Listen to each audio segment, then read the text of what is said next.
Motorcycle man. The motorcycle man.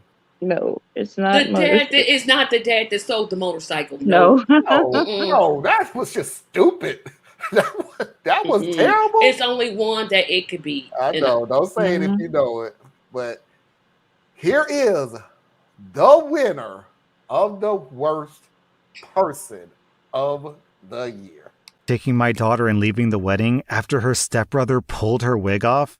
Well, I can say right off the bat, if it's because she has cancer, then yeah, you're not the butthole. Okay, my daughter Megan, who's 16, just finished her cancer treatment. Do I even bother reading the rest of this post? Do I? Because we know the answer. We don't know who pulled the wig off or why they pulled the wig off, but we already know they're the butthole. That sentence is all it took, OP. Okay, all right, let's power through it anyway. My daughter lost her hair in the process, and she's been incredibly insecure because of it. She no longer meets up with her friends, nor welcomes them at our home, or even meets family in person. It's been bad to say the least. But her stepbrother, Ben, who's 18, has been making it worse with his nagging comments and jokes about her looks. He tried taking and posting pics of her secretly to share. Yo, what? But I shut that down, even though my husband thought that it was just harmless teasing.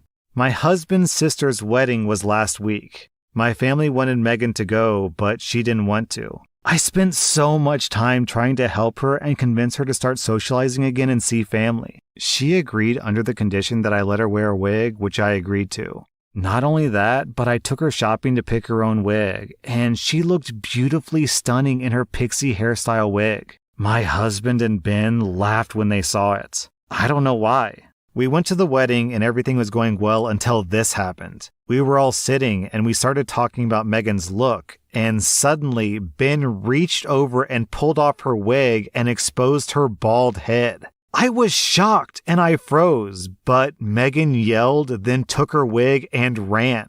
Ben, his cousins, and some guests started laughing. Yo, what? They started... Is this like an 80s high school movie? I was upset, especially when I looked over my shoulder and saw my husband sitting next to his mom laughing. Yo, is this post real? I lost it on Ben and berated him in front of everyone, then took my stuff, got Megan, got into the car, and went home. Ben and my husband didn't have a ride home, and my husband kept calling me, but I didn't respond. He came home asking about me leaving mid-wedding and upsetting his sister, and then leaving him and Ben with no ride home. I argued with him about how Ben embarrassed Megan and humiliated her publicly, which must have ruined what's left of her self-esteem. He said it was just kids teasing each other, and that I overreacted, and Ben had no malicious intent. He was just messing with her. I said I was sick of it, but he said that this is their way of bonding as step-siblings, and I was getting in the way of it and being overprotective and unreasonable. We didn't talk after that, and Ben is refusing to apologize, and his dad is backing him up. I can't do that, but yeah. I still say the other one is worse, but yeah. I thought you was gonna pick the lady that wanted to borrow the baby. I thought that's gotta be the worst. She was speaking through her trauma, so that's why. Yeah, that's trauma talk. Now, funny thing about it is, I got a story. I got a story that I heard today that's really good for a good worst of the person for 2023. I don't know how long it's gonna hold up, but it's not 2023 yet, so it can't be. I know. I'm gonna play it in 2023, so it's a good. It's good to run the whole 2023 of being the worst person, but and then as soon as I say that, yeah, people going around snatching why did she even stay with this loser? She may not have. Changing it sounded like the she was laws. going to leave him behind that one. I hope she did. Yeah, I wish I could have got. I hope so too. That one, but yeah. Well, I don't need no update. That's just too traumatic for me. But the worst of the year, you was gonna play the story where the woman friend intentionally planned her wedding. That's one I thought too. I thought that one too. That was bad too.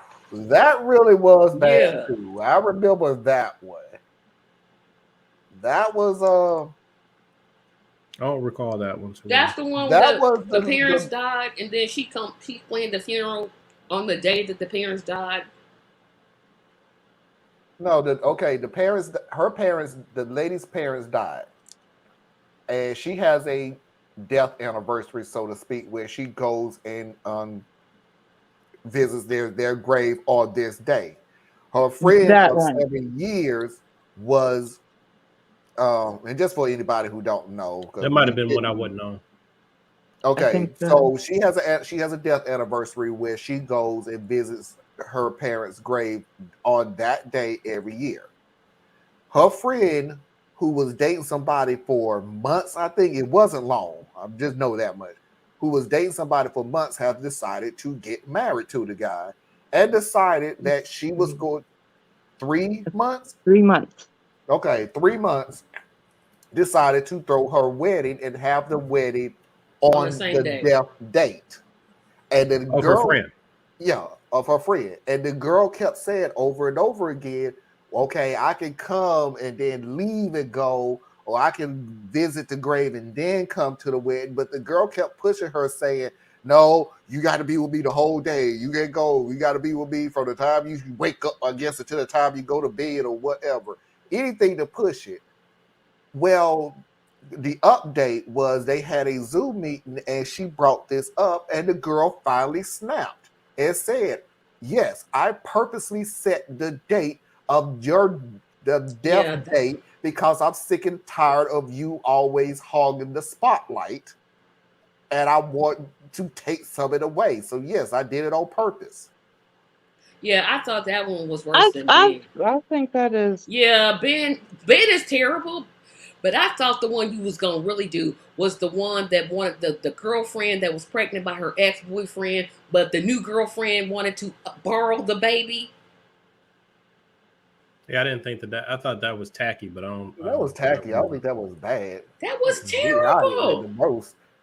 That was horrible. 60-year-old. The one who had cancer, who wanted to experience. Yeah. No. This is the one where the girlfriend and the boyfriend, they broke up. And then split the babies. Yeah, they wanted to. She had twins, and they was like, "Well, just split the babies." And I'm like, "Huh? What?" Yeah, she was trying to make her like into the surrogate. Yes, and she threw her own baby shower, and she threw her own reveal party. Hey, Susan. Yeah, that's still. I mean, that's crazy, but I don't think it's worse than these two. Yeah, it's up there, Tracy, but no, it's up there, but. Yep. Next year, maybe starting October, and with the main mafia, we'll pick the top 5 of whatever and actually put it up to a vote to see how it came out. This is just the last second thing that I did on my own, and it literally is my opinion, but I'm sorry. I dealt with cancer on a personal level, and I don't think, and excuse me because it's not 2023 yet, I don't think any shit that you do to a cancer survivor is ever going to be funny. Yes, spouses and bonding or whatever the fuck this dude was talking about out of the side of his damn neck. The family needs. Yeah, I'm all for mercy and forgiveness, but sometimes people just need to get beat up. Ben is one of them ones. Just punch him. Yeah. Just one good time. Yeah. Sorry, but yeah. Yeah, to borrow the baby day for the girl. But the one I'm talking about, she didn't have cancer. I'm talking about the other one that she wanted to split the baby. She had twins and she wanted to split the children. Now it was okay. Oh yeah. Okay, Tucker. I mean Parker. I do remember that one. That was the one where the girl had a terminal illness. Yeah, and I kept saying, "Well, what if she gets well, and then she gets attached to the baby?" That was bad, but you could kind of. That was bad. It wasn't worse than these two at bar none, because we're talking about somebody who was just trying to fulfill, regardless of how we feel about it. She was trying to fulfill her desires before she died. So, yeah. I can't remember who said get a dog though. That's what I'm trying to remember. Somebody I said get a puppy, but I wasn't saying it in a callous way. I was saying it in a very considerate way. Yeah. No, I was just trying to remember who said get a dog. I was just saying anything other than take somebody else's child and